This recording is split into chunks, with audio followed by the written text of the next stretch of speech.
Hello, everyone. Thanks so much for joining me here today as we get to talk about one of my favorite subjects, comic books. My name is Jose.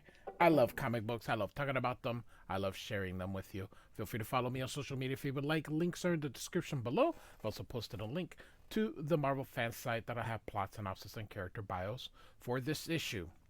So I'm continuing my run of new X-Men. I did a single video that included E is for Extinction, so included new X-Men 114, 115, and 116. And I decided I'm going to add new X-Men to my monthly rotation. I'm still covering Uncanny X-Men, the Chris Claremont era, along with New Mutants and X Factor and everything else that came out through the 80s and early 90s during that particular Chris Claremont, Louise Simonson era. And I decided I wanted to get a head start on New X-Men. I love New X-Men, and I noticed that there's not a lot of stuff out there. I looked all over YouTube, and I could not find any a lot of issues. Actually, I could find, I think, 114. I found it, but it's just really scarce, which I'm surprised. So New X-Men 117 was a relaunch of just the singular adjectively X-Men title. The first three issues are with Frank Quietly doing the pencils. Ethan Van Sciver is the penciler. Actually, he might be the artist. He in the inside. No, it looks like he does pencils. There's an inker here. Now, Ethan Van Sciver, I don't need to hear about the politics because that's not what this is about. We are covering Grant Morrison's New X-Men run, and Ethan Van Sciver is a part of that. He actually will do quite a few issues of them. So, just to let you know that I know his politics. I don't care because I'm not here to argue right wing versus left wing ideology. I'm here to talk and concentrate on New X-Men. So, we've got the Beast here chasing a Birdbeak, I think is his name. And I love that. Run. It's so cool here. Now, Ethan Van Sciver reminds me a lot about Brian Boland. A lot of what he does is this hatching. And you're going to notice here on that there is a lot of hatching. Now, not as much as Brian Boland, but you're going to see a lot of hatching. And I've always thought of Ethan Van Sciver as very Brian Boland-esque. So come on, Barno, you can do it, says Beast here. Again, look at all the hatching that he does. Now, most likely Brian Boland would have hatched this whole thing and probably wouldn't have added these solid lines in here, but he's trying.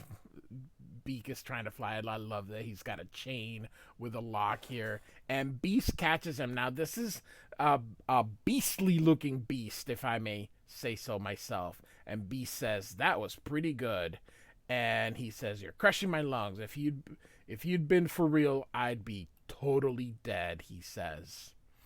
And he continues, "What's so good about that?" And Beast says, "Your evasion time was up by 30 seconds on your last exercise, and you got those glider feathers to move. Stop being so hard on yourself, Barnell. Danger room off." So they were doing a danger room sequence here. "You're here at Savers to learn and to develop your mutant gift. Nobody expects you to graduate to the X-Men overnight." And so he says, "So you're sure about this mutant name you're choosing for yourself?" He says, "Yeah, it was something this girl called me back in Rotterdam when they would find me hiding under the beer barrels." Real quick, kid doesn't have any lips, if you noticed here. Let's go back here. So he shouldn't be able to speak. One of the things that I really liked about Claremont is he did a really good job um, using dialect by expressing that. Beak, if you can't, so I'm gonna talk here. I'm gonna put my lips under it. I'm gonna try to talk without lips here. It is hard to enunciate without your licks. So you kind of get the point. Beak would most likely talk like that because uh, certain words like "buh," you need your lips. Without your licks, it all sounds like this. So, um, it would be, like I said, extremely difficult. But we are going to suspend disbelief and just continue on here. But I always thought this dude can't speak. At least he can't speak the way. And one of the things Morrison did is he brought a lot of weirdness into the X-Men. And so Beast introduces him and says, ladies and gentlemen, I'd like you to meet Bruno Bohusk, the Beak. And he looks kind of down here. And so you see Xavier's here and all the different mutant kids that are in here. You see the White Queen. She's now part of Xavier's Academy. And then here is Cyclops. Of course, you've got protesters out here. God hates mutants. Probably similar to that hate group, the Westboro Baptists. And so Danger Rooms is the name of our tale. Grant Morrison writes, Ethan Van Sciver pencils, and Prentiss Rollins inks. And so Beak is very weird looking dude here. So Beast is talking with Xavier here. He can't slip between the cracks in the brickwork or turn to living light like some of the cooler kids. He's isolated and insecure, and it doesn't help that the school is turning into a fortress under siege since he told the whole world we were mutants. And Xavier just X's everywhere.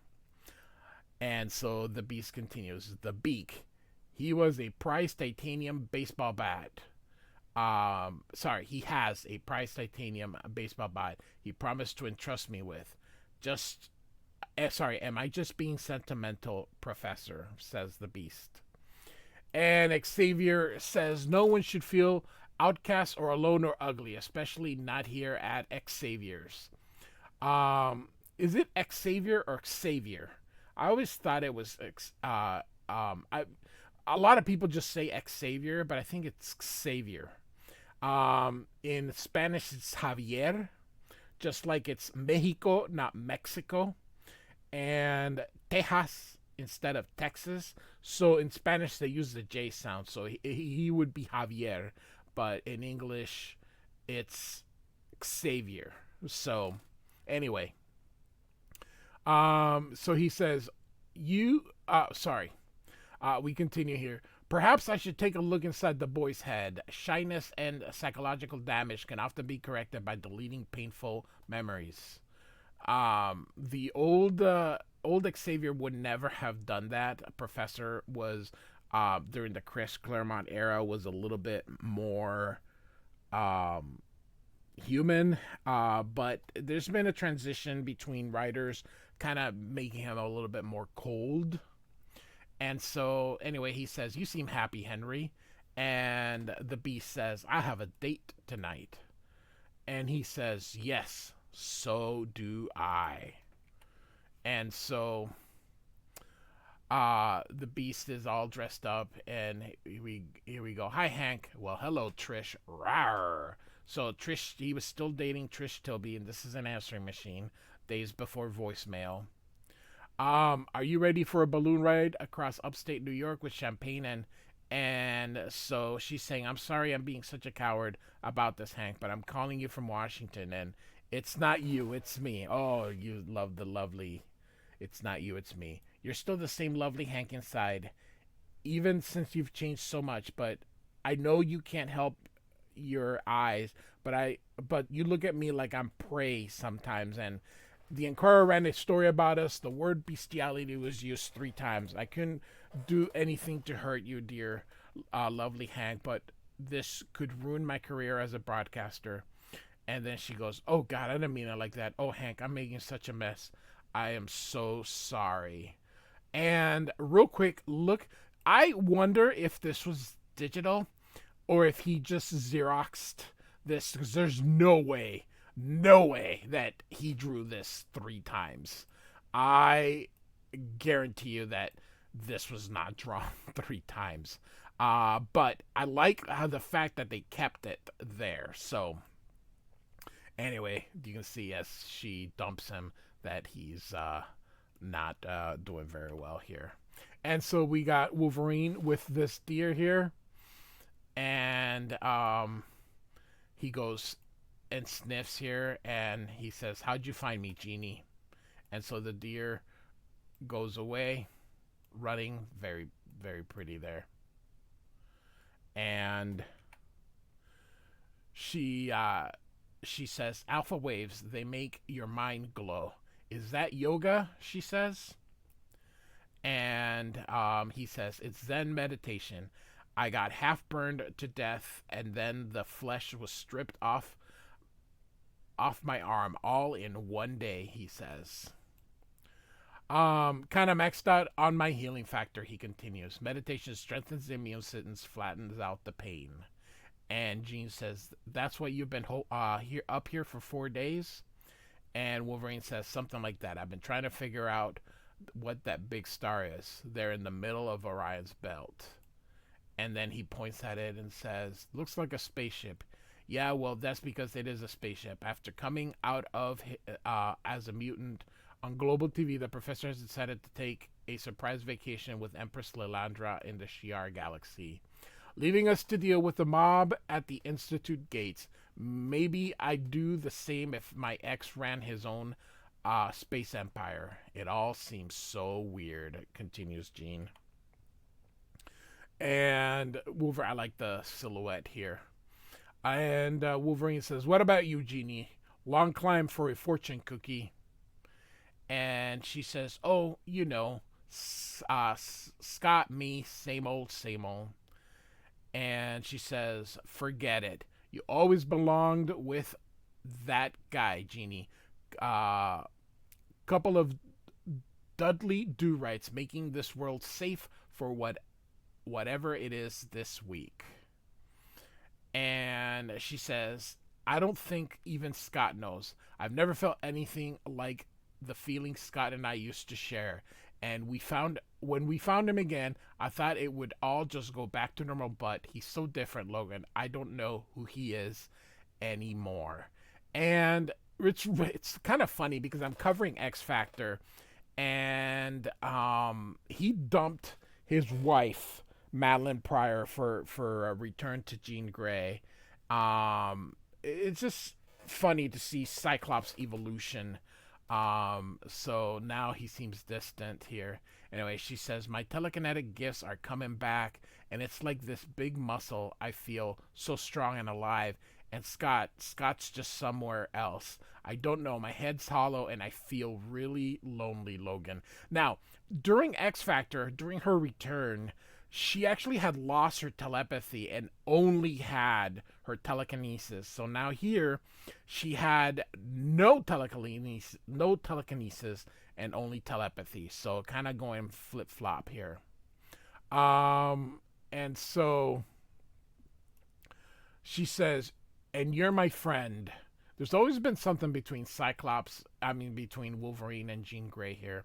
Love the X everywhere. But by the way, during this time, the movie had come out, so there was there's a lot of leather during this here. Anyway, go back here. "You're my friend, and I wish he would just hold me the way he used to. I wish it didn't matter. I feel like an idiot." And Wolverine and Jean Grey have a kiss here. I love the drawings here. And he says, as he strokes her hair here, "We both know the deal. We always have."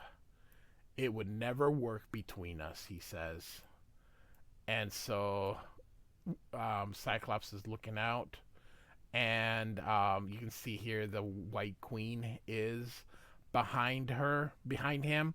Now, remember that after Jean Grey dies, again, I don't know, we keep killing and resurrecting her. He goes with the White Queen. My students insisted I witness this spectacle. Where exactly should I be aiming these prying lenses, Scott dear? And he says, try to your left, a little more towards the huge alien spaceship hovering over the trees, Emma.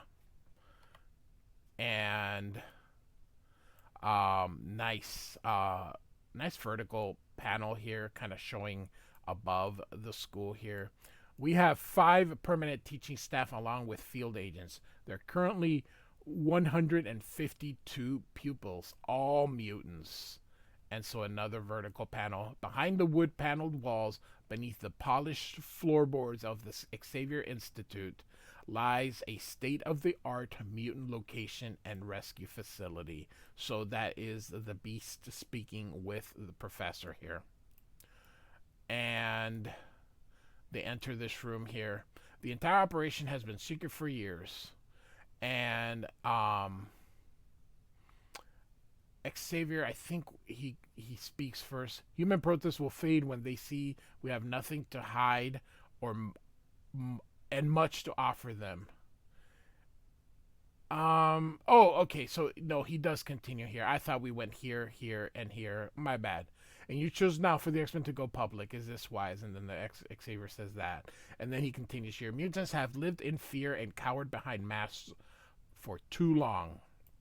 And the professor continues here. I sense the tide of history turning. What was it you wanted to see me about, Henry? Shouldn't you be on a date? Of course. He got dumped. We all saw that. Oh, I decided that the charm of a virtual autopsy far outweighed those of a romantic balloon ride with myself.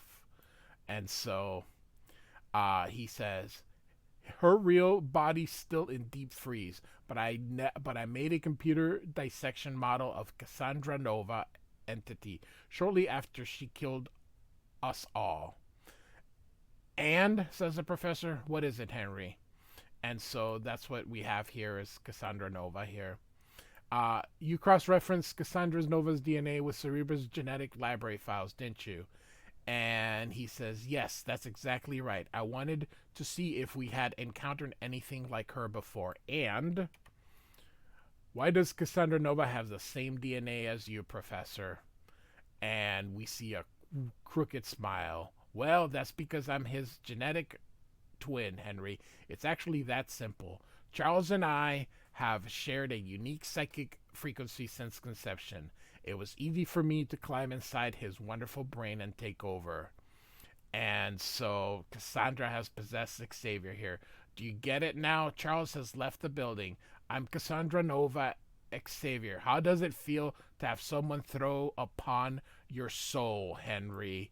Look at that. That is very cool. Very cool here. And she or he, whatever, psychically attacks the Beast here. And so bad, hurt, ugly, and goes, what? And then you can see bleeding here. He's like, ugh, ugh. And Xavier continues, are you trying to speak English? Those are supposed to be words. You can barely talk, you freak. And he just continues here. Remember when you looked almost human in the mirror? Then it started the fall from man to ape to feline. And Grant Morrison called this a secondary mutation. So the Beast is actually more cat-like here. Grant Morrison did some weird stuff in the X-Men. He kind of started the ball rolling. And so Cassandra continues, poor ugly Henry McCoy. There's no place for you in any mutant future. You're a devolver, zoo animal, stumbling backwards down the tree of life. How does it feel to have someone throw up on your soul, Henry? and he's like, Gah! and falls on his knees and just continues. Can't really make any. I love the red eyes here. You're one of nature's worthless experiments. Is this your special mutant gift, Henry? This slow crawl backwards down the evolutionary spiral? Where will your gift take you next? Will you become an insect, a worm, a slithering, incoherent slime mold trying to charm human women with its awkward poetry? And he says, I'm a member of the evolved species Homo sapiens superior. I have a doctorate degree. I can turn the periodic table into a dirty rhyme if that's what it takes to get you out, he says. Oh, look at him there. That is pretty cool. And so he's or she, because it's Cassandra Nova. I can't help noticing the litter tray. And the beast says, hydrogen is a kind of gas. The Big Bang blew out of its. Then came the proton like. Take your medical degree from its frame, beast. You have no choice. Charles' brain was designed by nature to control the brains of others. I'm sure it can be used to house train a filthy animal. And so he gets the degree. Now, take out your diploma. Use it to clean yourself from now on. Oh, my goodness gracious. I tell you, Morrison and his things here. Prove to me that you understand the basic of life as a domestic pet. And here comes Beak. And he says, Dr. McCoy, I wonder if you would like to accept this. Professor X? He asks. And so, yes. And so Beast goes, get out of here, Barnell. And he tackles Professor Xavier here. And the Beast says, you're right. Every day I wake up and I look in the mirror and I feel like more of a monster than the day before. So why not just rip your face with my teeth? Oopsie. And shall I tell you? Because I believe in art, in music and literature and reason. Because I don't believe in the laws of the jungle. And Cassandra says, and because to injure me is to hurt my brother, your beloved professor. Look behind you. Oh, sure, and of course, and I accidentally ruined the thing, but Beak hits him. Don't do this. Don't make me hurt him. And so, monstrous child, how could you repay the poor ugly beast's trust with this? And he's like, no, I don't want to. And he keeps hitting the beast. Charles tried to murder me once, a long time ago. Now that I've found him again, I thought I'd smash his precious dream down to dust and make him watch. And Beast apologizes, or Beak apologizes, crying, so sorry, as he continues to beat the crap out of the beast here. And so he's leaving whistling. And so, oh my goodness, the White Queen says, I have to say I've seen better on cinema screens. And Cassandra says, evening, Emma Scott. Why are so many of my students out of their beds and running around the halls with cameras? And Cyclops says, they all want pictures of the Shi'ar flagship. It's not every day most people get to see something like that. And the White Queen says, some of the human media have been calling it a provocative display. And Xavier says, let them say that like they did, Emma. I'm proud of the fact that mutants were among the first to make contact with extraterrestrial cultures. Our record for tolerating the unknown has always been exemplary. And, oh my goodness, we see poor Beak and the Beast. And so the kids continue to watch. And Jean says, we'll miss you. I know you doubt my judgment. You worry that I'm leaving at a difficult time for us all. But my soul is so weary, Jean. There's been too much death. And so it looks like Cassandra Nova is the reason that she told everyone. So it looks like Xavier has been taken over by her since the X-Men took her to the mansion. And Jean says, I know, but don't stay away too long, Charles. And he says, I shouldn't need much time. I know I can trust you as acting head mistress, Jean. I'm sure no problem will arise that you can't handle. And she says, well, at least I don't have half the galaxy to take care of. Give my loan to Lilandra and the Empire. And he says, I will. And he looks up. Imagine the responsibility of all that destructive potential, the power to crack the firmament and extinguish suns. And so here comes the Shi'ar ship. Imagine that in the wrong hands. And the Shi'ar appears.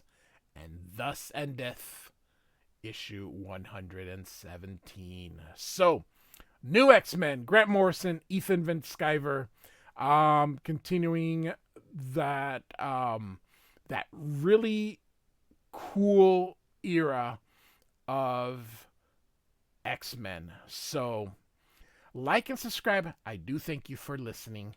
Goodbye.